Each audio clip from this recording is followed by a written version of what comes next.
Quand l'apôtre Paul a écrit l'épître aux Éphésiens, dans l'ancienne culture romaine, le Père avait un pouvoir absolu, il avait un pouvoir absolu sur sa famille. Il pouvait littéralement vendre ses enfants. Il pouvait les faire travailler liés de chaînes dans les champs. Il pouvait littéralement leur infliger la douleur physique. Et ultimement, il pouvait exécuter la peine de mort et les tuer.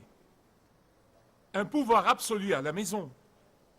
Pas seulement ça, mais le pouvoir du Père s'étendait sur ses enfants durant toute sa vie.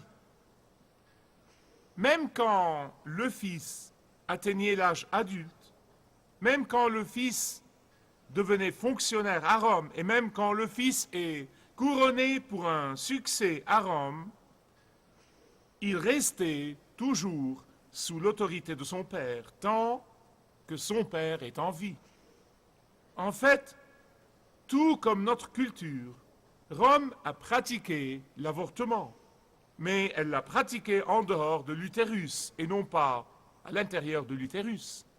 Quand un bébé naissait, on l'amenait et on le mettait aux pieds de son père. Et si le père regardait le bébé et se courbait pour le soulever et le prendre dans ses bras, ce bébé survivait. Mais si le père tournait le dos et s'éloignait, ce bébé était tué.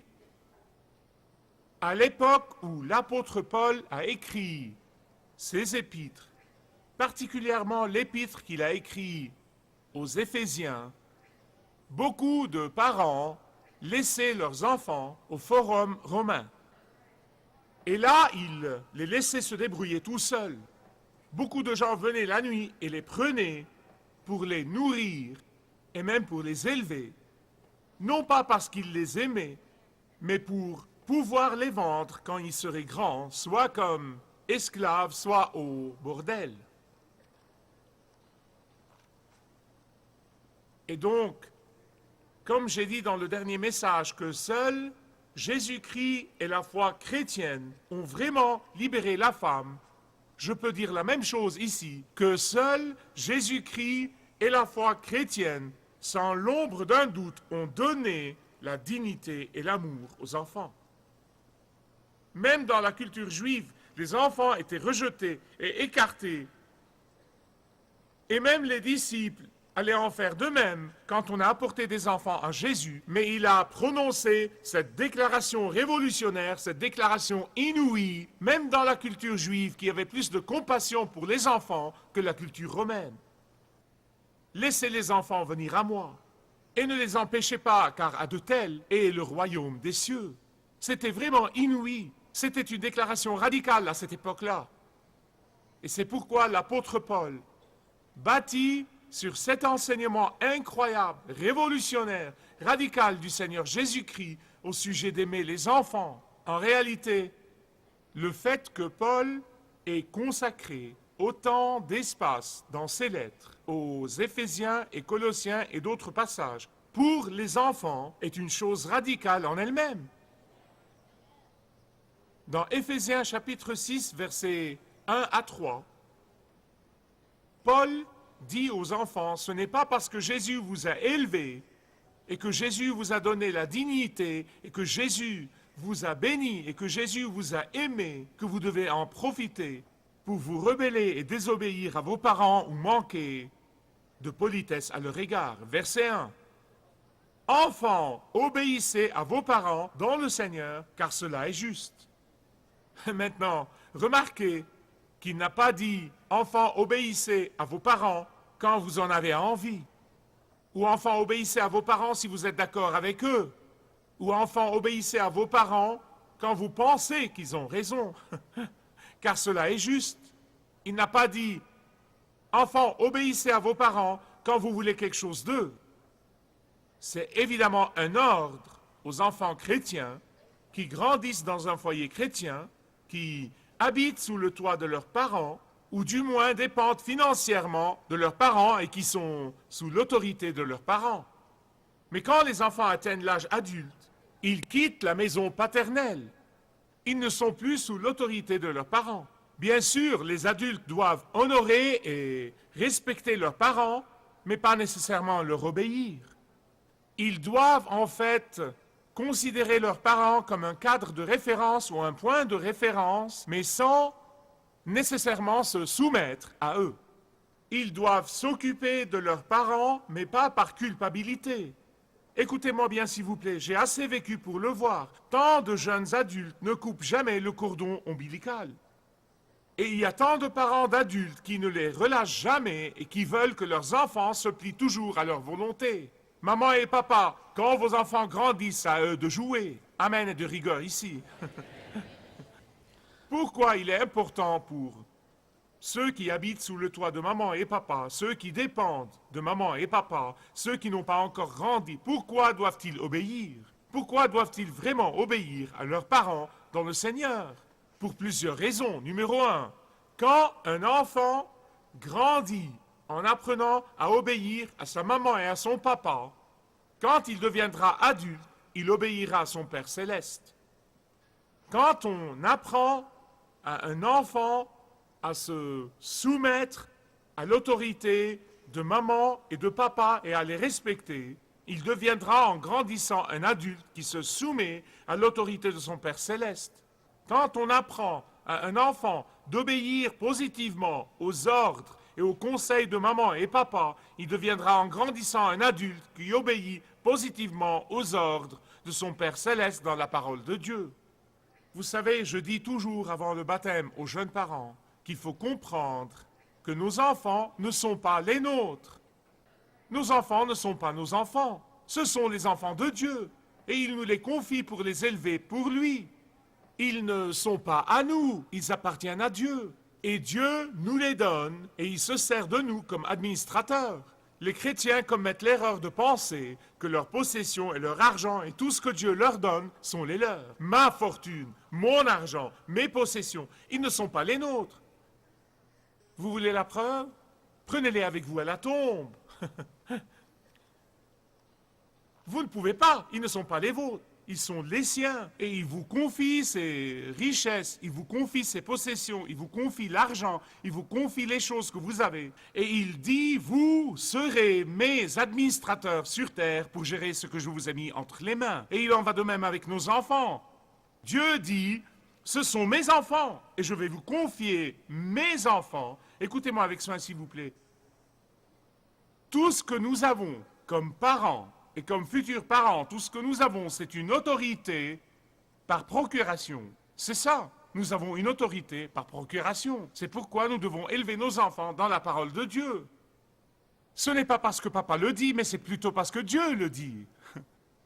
Dieu nous les a confiés, il nous les a prêtés.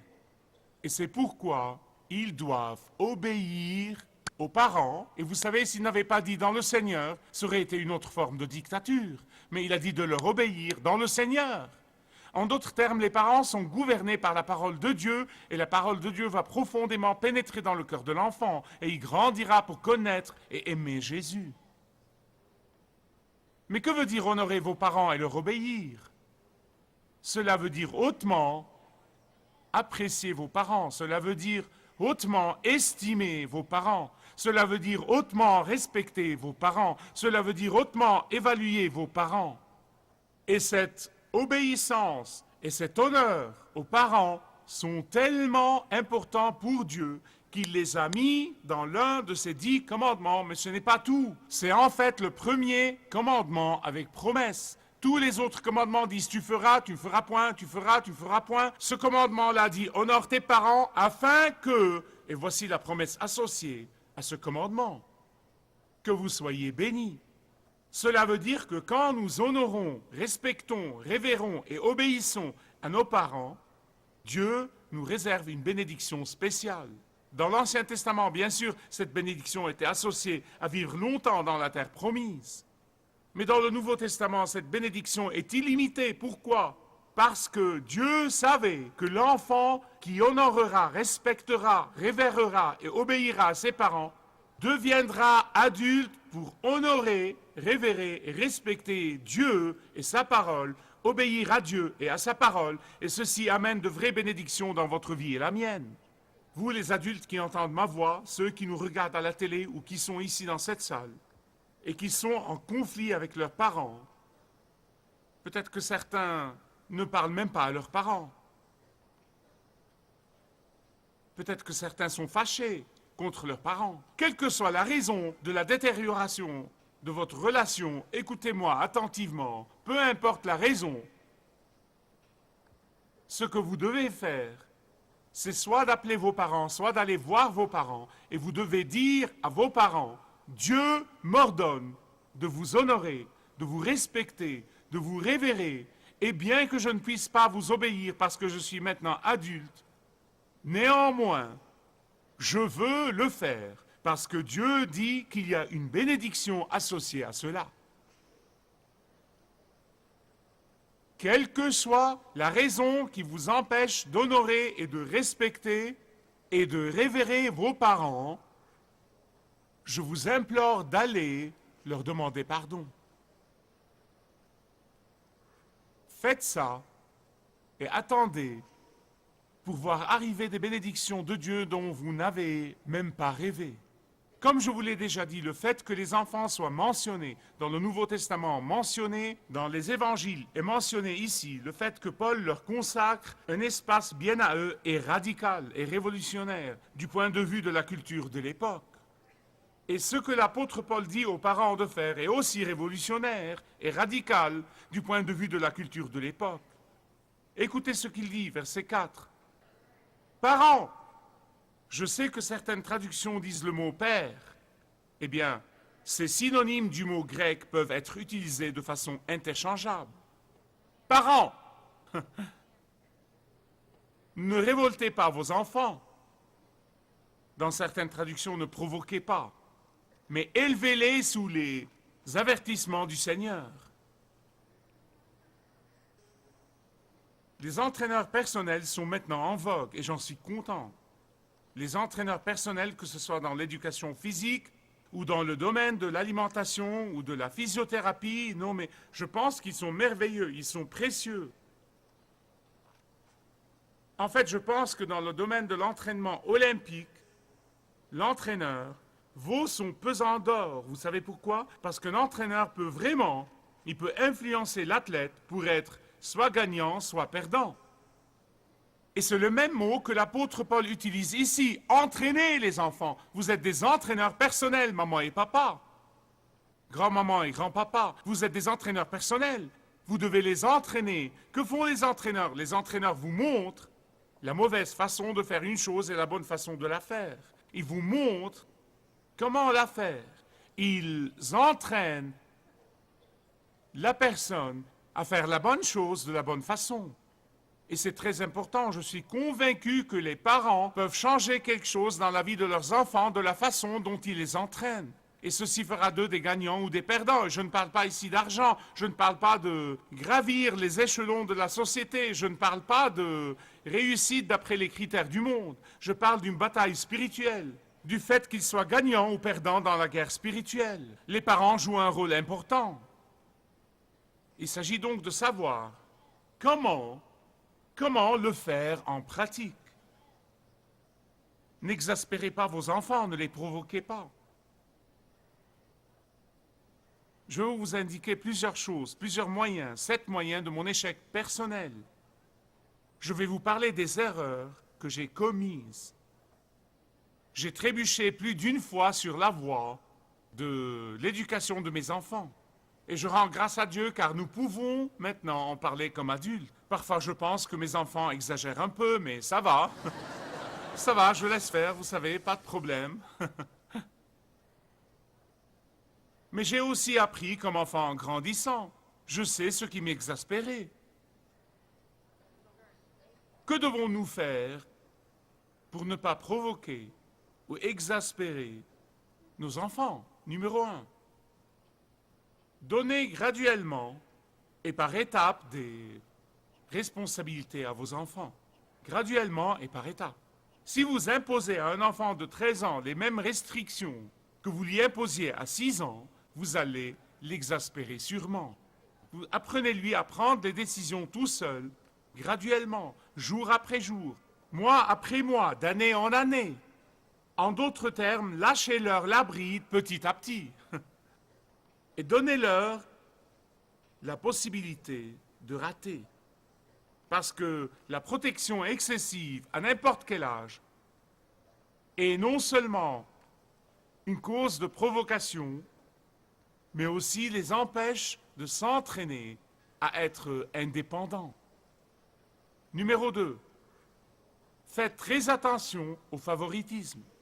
Vous savez comment Isaac et Rebecca, l'un a favorisé Ésaü et l'autre a favorisé Jacob. Jacob a grandi et il a favorisé Joseph et le péché a continué de génération en génération. Ce péché-là doit s'arrêter. Le favoritisme cause un profond ressentiment dans le cœur de l'enfant. Numéro 3, ne les poussez pas trop dans les domaines où ils ne sont pas doués. Écoutez avec soin, étudiez vos enfants. S'ils ne sont pas athlétiques, n'essayez pas de réaliser vos rêves athlétiques à travers eux. S'ils ne sont pas artistes, n'essayez pas de réaliser vos rêves artistiques à travers eux. Laissez-les être ce qu'ils sont, car si vous essayez de les forcer dans un domaine où ils ne sont pas vraiment doués, vous allez certainement les provoquer et les exaspérer. Découvrez quels sont leurs penchants et essayez de les développer, essayez de les exalter et de les encourager, et non pas les domaines où ils ne sont pas doués. Numéro 4, développez leurs points forts. Ne leur rappelez pas leurs points faibles. Une fois que vous trouvez qu'ils ne sont pas doués dans un certain domaine, ne leur dites pas « si seulement tu étais athlète ». Eh bien, regarde ce type, il peut frapper la balle et il peut renvoyer la balle et lancer la balle. Si seulement tu pouvais le faire. Ne le leur rappelez pas, rappelez-leur les domaines où ils sont doués. Édifiez-les dans leurs points forts et non pas dans leurs points faibles. Rappelez-leur que chacun de nous est différent, que Dieu nous donne à tous des dons différents. Il ne nous donne pas à tous les mêmes dons. Et ils ne doivent pas s'inquiéter au sujet des dons qu'ils n'ont pas, mais focaliser sur les dons qu'ils ont, les améliorer, travailler dessus, les utiliser. Cela les encouragera énormément. Tout enfant a besoin de l'encouragement et de l'approbation de ses parents. Et c'est pourquoi trouver leurs points forts et les encourager dans leurs points forts, non seulement vous évitera de les provoquer et de les exaspérer, mais les motivera pour réussir. Numéro 5. Ne leur dites jamais qu'ils sont un fardeau ou qu'ils sont une nuisance ou même qu'ils vous empêchent d'accomplir vos buts et qui vous empêchent de réaliser vos buts et de réussir dans le monde et de réussir dans la vie. N'essayez même pas. Je le sais, j'ai un ami qui est un leader évangélique éminent et il m'a un jour parlé de la douleur de son cœur. Il m'a dit, avant de devenir chrétien, il a dit, je disais à mes enfants qu'ils étaient une nuisance et qu'ils me gênaient et qu'ils entravaient ma réussite et qu'ils m'empêchaient d'accomplir ce que je voulais faire dans la vie. Puis il a dit, après avoir livré ma vie au Christ, je passe le reste de ma vie à réparer les dégâts que j'ai causés. Au lieu de cela, rappelez à vos enfants qu'ils sont un cadeau de Dieu, qu'ils sont précieux à ses yeux, qu'ils les connaissaient avant la fondation du monde, avant d'être dans le ventre de leur mère, et que Dieu vous a honorés en vous les confiant pour les élever pour lui dans la crainte et l'obéissance au Seigneur. Numéro 6. Ne leur rappelez pas qu'ils grandissent dans de meilleures conditions que vous. Vous savez de quoi je parle. Croyez-moi, c'est incroyable. C'est une tentation incroyable pour les parents. Mais n'oubliez pas, tout ce qu'ils ont, vous le leur avez donné. Ne les culpabilisez pas donc pour cela. Si leur vie est meilleure que la vôtre, rendez grâce à Dieu. Prenez le temps, rendez grâce à Dieu pour être plus nantis que vous ne l'étiez quand vous grandissiez. Numéro 7. Ne leur refusez pas votre amour comme outil de punition. Écoutez avec soin, s'il vous plaît.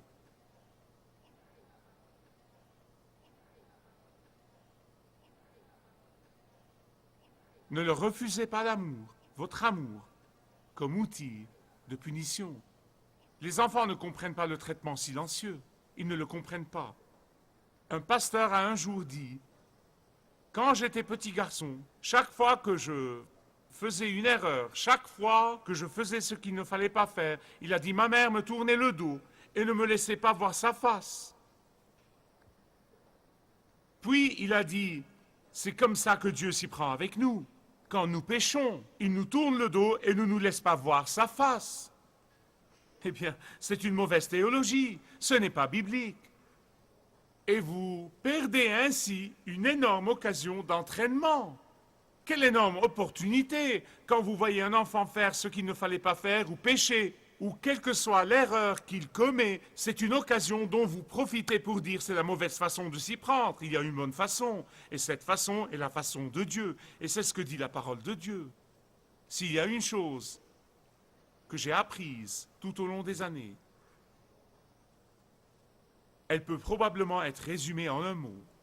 S'il y a une chose que j'ai apprise de tous mes échecs, et je ne le dis pas avec une fausse fierté, s'il y a une chose que j'ai apprise, c'est un mot, et ce mot est équilibre dans l'éducation des enfants. La chose la plus importante dans l'éducation, c'est de comprendre l'équilibre, parce que quand vous donnez trop d'autorité à vos enfants, vous les aidez à développer un sens de droit.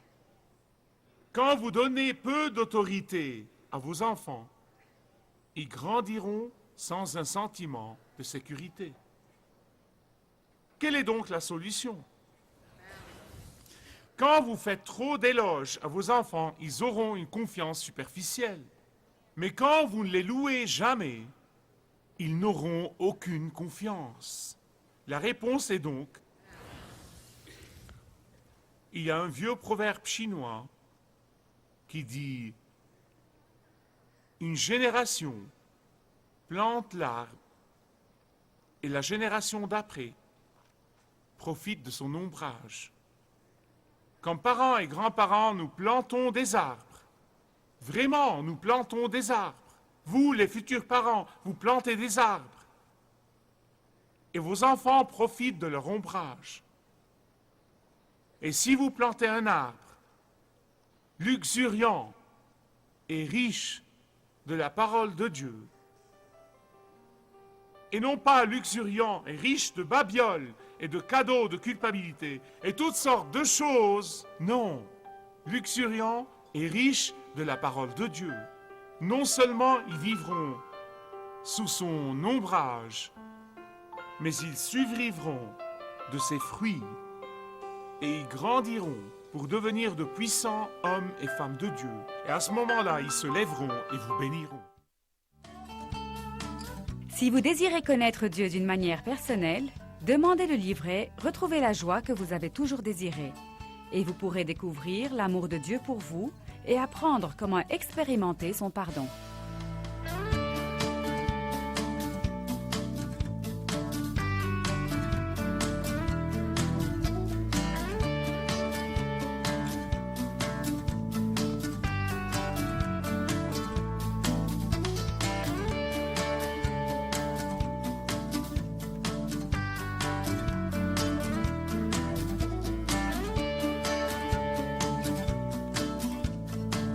Si vous avez une relation personnelle avec Dieu et vous êtes intéressé à marcher plus intimement avec lui, demandez le livret « 7 pas sur le chemin de la foi » qui vous guidera dans une relation plus profonde avec votre Père Céleste. Demandez votre livret gratuit.